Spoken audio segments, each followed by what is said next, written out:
"Mbak!"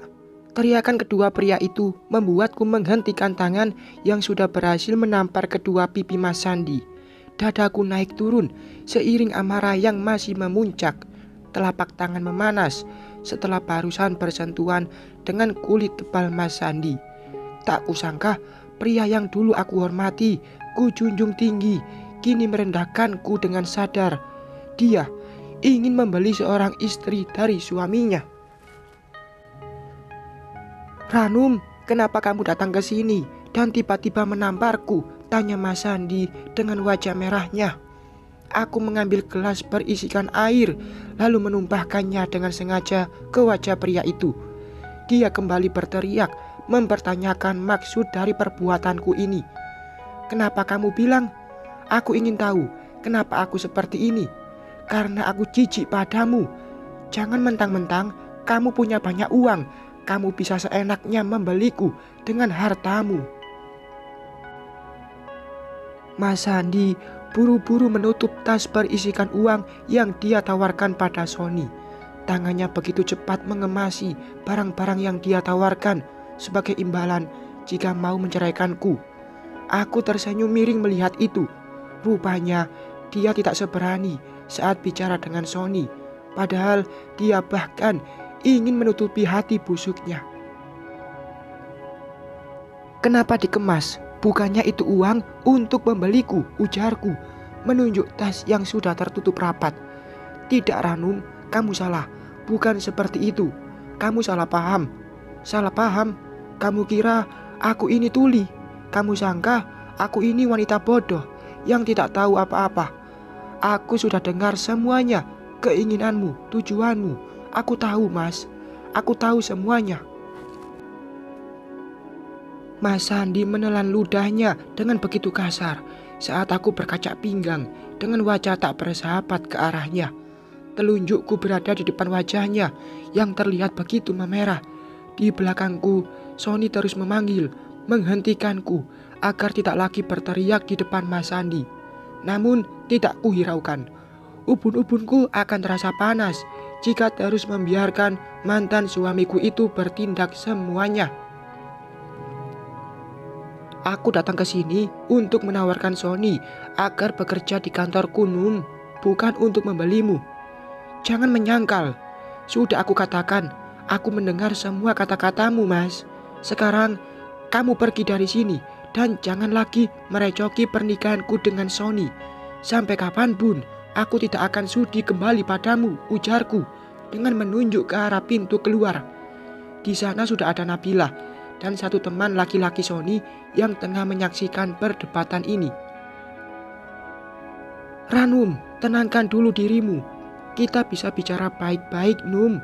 Tujuanku baik. Aku tidak mau kamu dan Sanum sengsara hidup dengan dia." Aku semakin murka. Tadi dia menyangkal akan membeliku dari Sony. Sekarang pria tidak punya pendirian itu mengatakan untuk kebaikanku. Jangan bawa-bawa Sanum dalam masalah kita, Mas.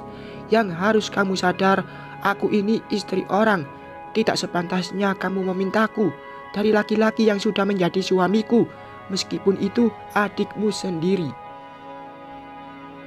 Aku melakukan ini karena masih sayang dan cinta sama kamu, Num. Oke, aku salah. Caraku untuk mendapatkanmu terbilang merendahkan. Tapi percayalah, aku tidak akan menyia-nyiakan kamu lagi. Aku ingin kita kembali seperti dulu, Num. Sayangnya, aku tidak akan memberikan Mbak Ranum padamu, Mas. Diam, kau anak kecil, ujar Mas Sandi menunjuk wajah Sony. Muak dengan kata-kata Mas Sandi dan segala tingkah lakunya, aku mengambil tas berisikan uang yang ada di meja, lalu melemparkannya keluar. Mas Sandi yang tahu uangnya aku buang, dia buru-buru mengambil tas itu sebelum orang lain yang mendapatkannya. "Pergi dari sini, Mas. Aku jijik melihat wajahmu. Jangan nampakkan lagi wujudmu di depanku, meskipun itu untuk Sanum." "Ranum, kamu mau menghalangiku bertemu putriku? Oke, silakan. Silakan kamu urus dia sendiri. Jangan minta uang sepeser pun dariku," ujar Mas Sandi dengan lantang. Dia berdiri dengan wajah sombongnya, kemudian pergi meninggalkan ruangan ini. Aku mengembuskan nafas kasar hingga tubuhku ambruk di lantai.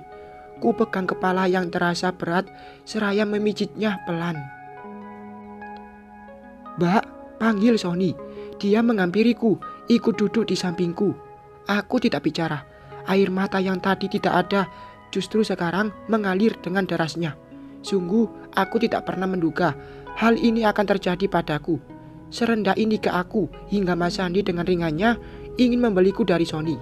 Pria itu sudah sangat menyakiti perasaanku. Aku dianggap barang olehnya yang dengan mudah bisa didapatkan hanya dengan nilai rupiah. "Mbak," panggil Sony lagi.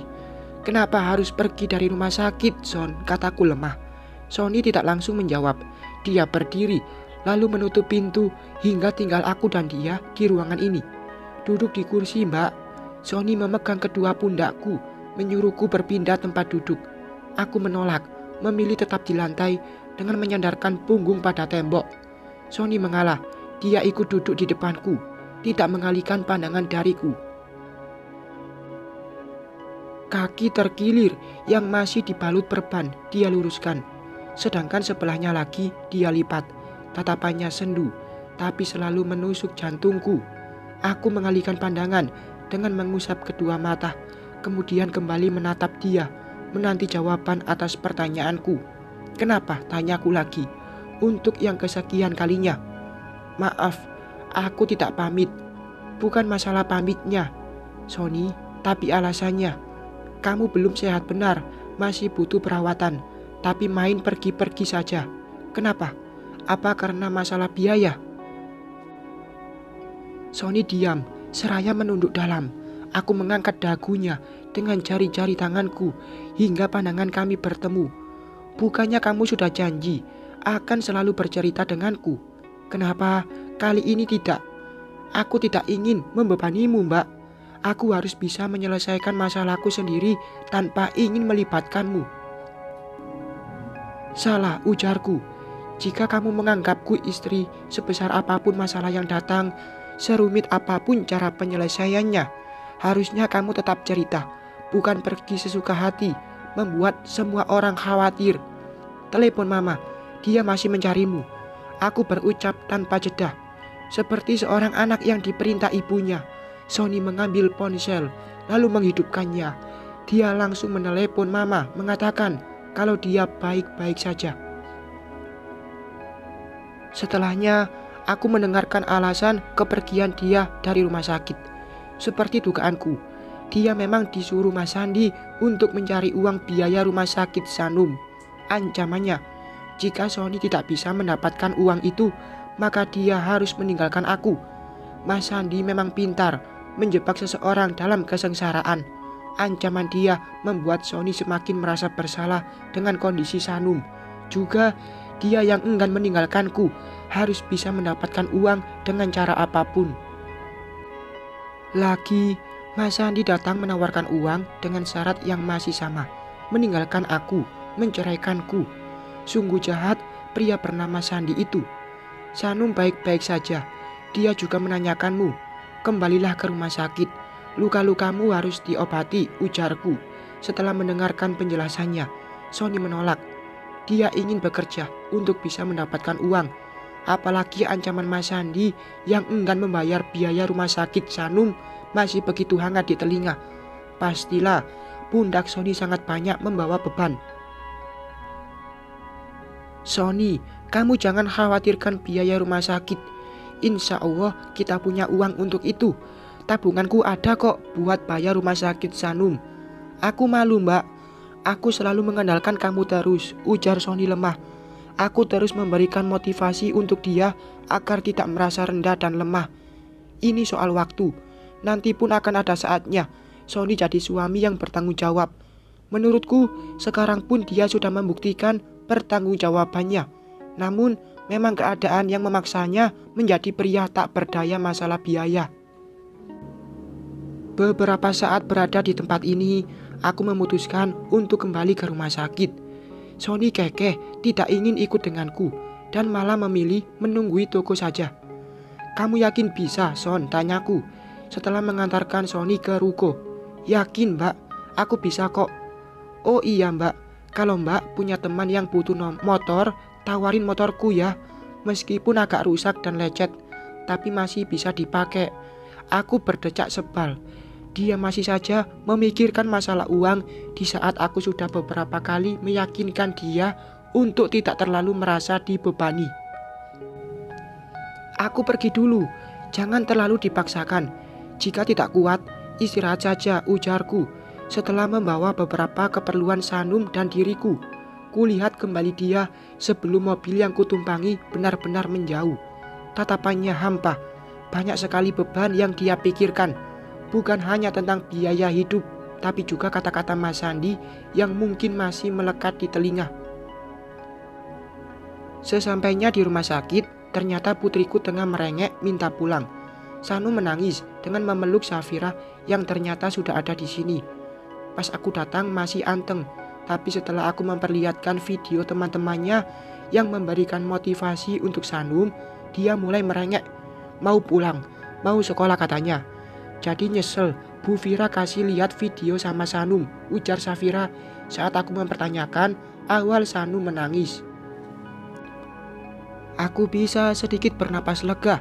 Ternyata tangisnya Sanum bukan karena menahan sakit, tapi menahan rindu pada teman-temannya.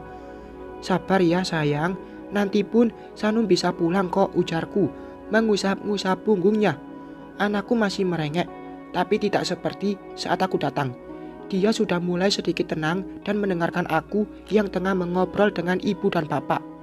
Tidak lama setelah kedatanganku, kedua orang tuaku pun pulang, gantian. Sekarang aku ditemani Safira yang begitu sabar membantuku dalam menenangkan Sanum. Sony mana? Apa dia sudah sembuh? Tanya Safira seraya mengenyakkan bokong pada sofa. Masih belum sembuh sebenarnya, tapi dia pura-pura kuat saja. Kenapa seperti itu? Tanya Safira lagi. Aku melirik Sanum terlebih dahulu, kemudian menjelaskan pada Safira apa yang terjadi pagi ini padaku dan Sony. Aku bisa leluasa mencurahkan isi hati pada temanku itu karena Sanum yang kini sudah tidur kembali. Safira sangat menyayangkan sikap Mas Sandi. Dia yang mengenal Mas Sandi cukup lama sangat tidak menyangka jika mantan suamiku akan berlaku demikian. Sungguh sangat mengecewakan, kata Safira. Num, jika kamu butuh tambahan biaya rumah sakit, kamu jangan sungkan untuk menghubungiku. Insya Allah aku bisa bantu. Masya Allah, Fira, terima kasih. Baik banget kamu, ujarku, seraya menghampiri Safira lalu memeluknya. Jam sudah menunjukkan tengah hari dan aku masih di tempat yang sama, menunggui Sanum yang sekarang sudah tidak lagi semanja tadi. Dokter sudah datang lagi untuk mengontrol kondisi putriku yang katanya semakin membaik. Namun untuk pulang, Sanum belum diperbolehkan. Harus tetap menunggu hasil pemeriksaan yang waktu itu dilakukan. Assalamualaikum anak cantik, sudah minum obat? Tanya mama yang baru datang dengan buah tangan untuk putriku. Sudah mah, tapi cemberut terus, pengen pulang, kataku mengelus-ngelus rambut Sanum.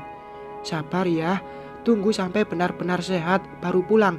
Sanum hanya mengangguk lemah ke arah mama yang memberikan mainan untuk cucunya itu. Segala dia bawa ke rumah sakit, katanya biar Sanum tidak bosan dan lebih anteng di sini. Ma, HP-nya nyala tuh.